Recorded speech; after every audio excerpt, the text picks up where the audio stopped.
Good morning, this is Henrik. It is Wednesday, November 8th, 2017. I wish to share with you some thoughts today.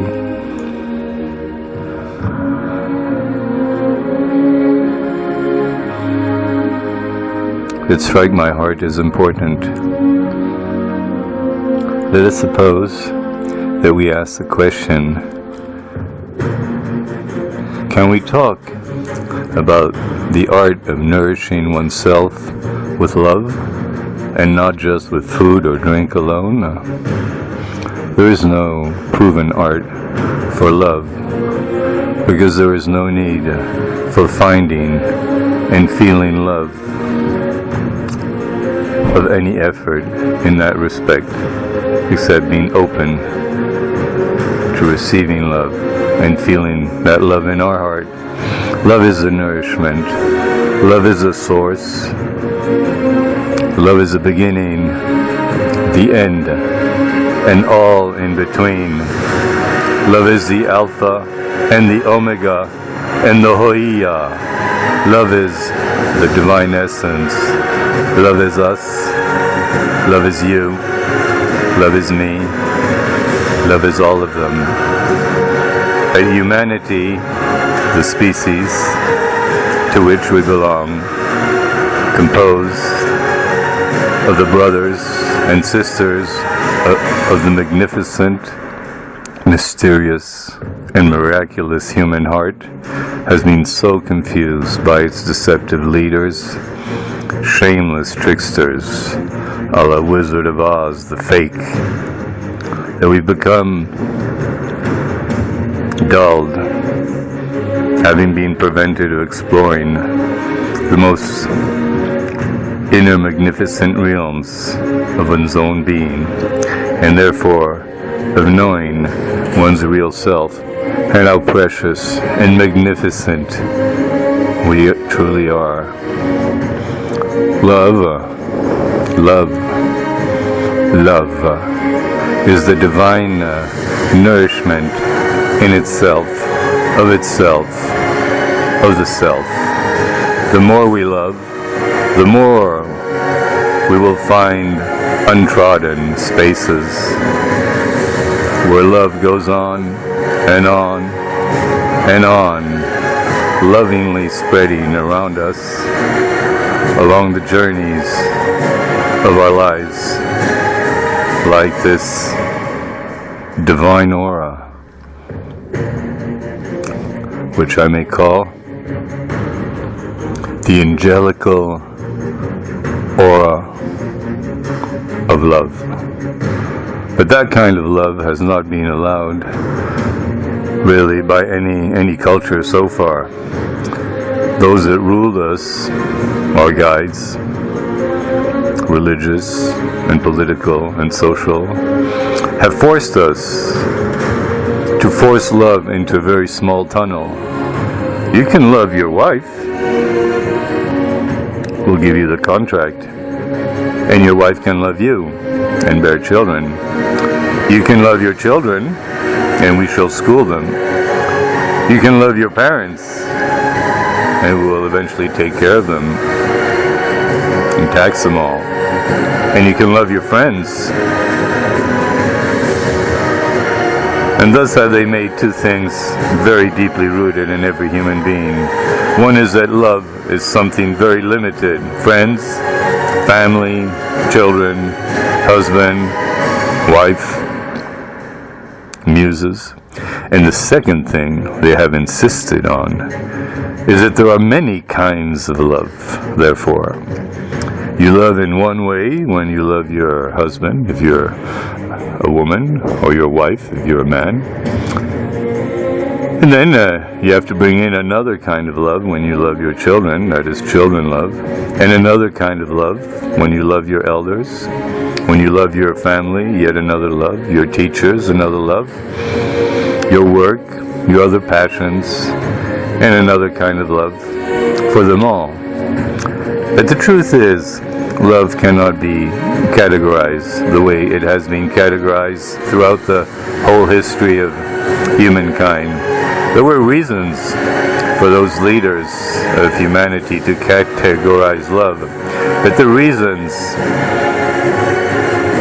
are for dominion and somewhat ugly and inhuman, because in this categorization, let's say, of love, they in effect have killed love, whose angelic aura of love is sacred. And they falsely resurrected our true love into the artificial love tunnels of Disneylands and other synthetic theme parks, or the mousebox-sized chapels in Vegas. Hey, Vegas, baby, with Elvis impersonators and so many other manifestations of love as imposters. The reason why all the cultures and the vultures that prey upon them have insisted on the categorization of love is because they have been very much afraid of love. Because if there is true love, then it is unlimited, is it not? It has no boundaries and cannot be contained, bottled, marketed, and thus sold for a profit. Existential love knows no boundaries and carries no labels or price tags or any terms and conditions.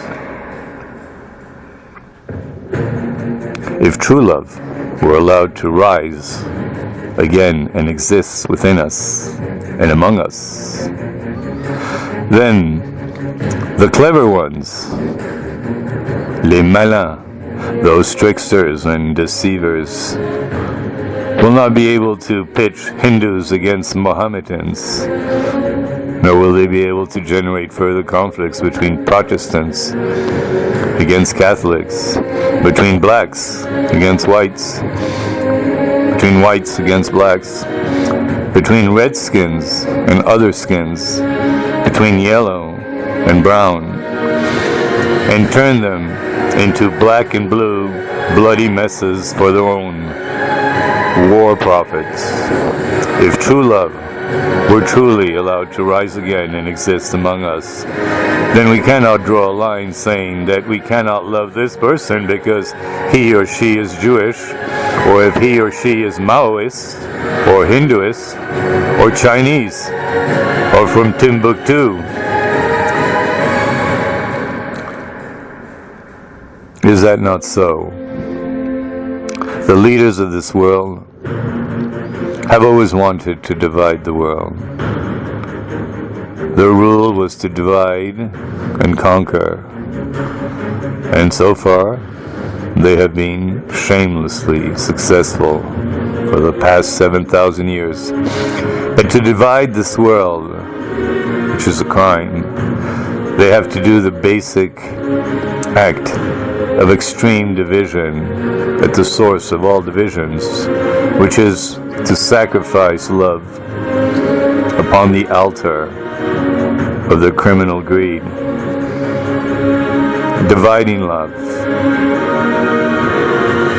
parceling out love, and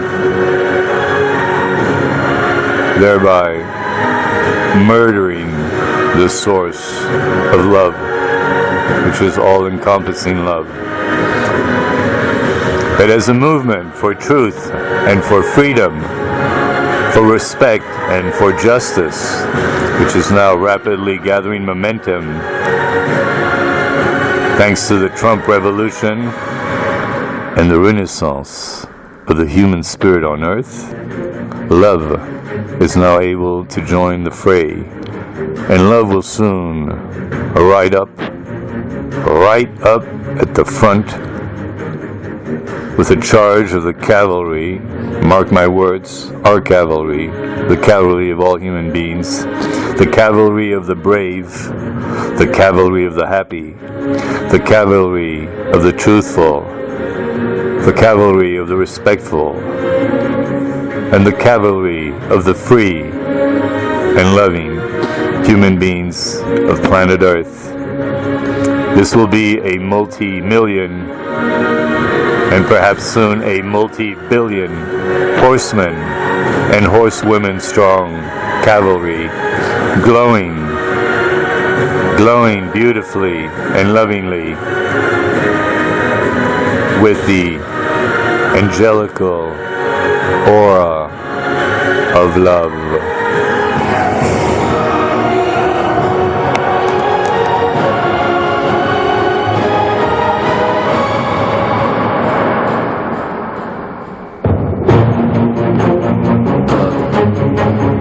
Love will set us free, as truth will set us free.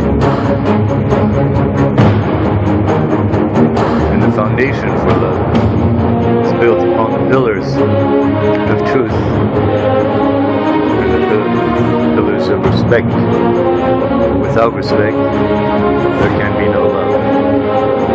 Love should exist without full respect, then it would be counterfeit love.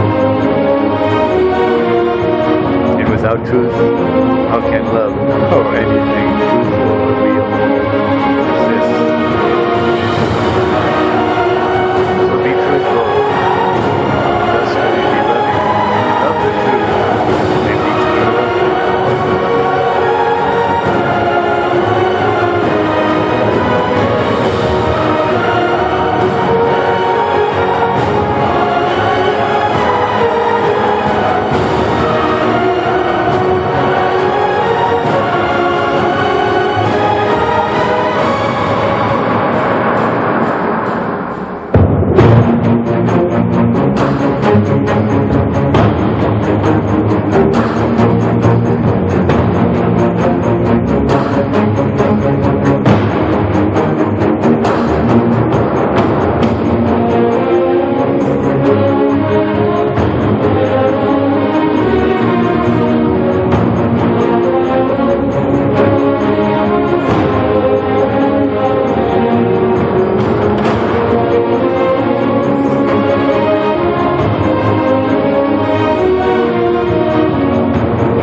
Angelic aura of love.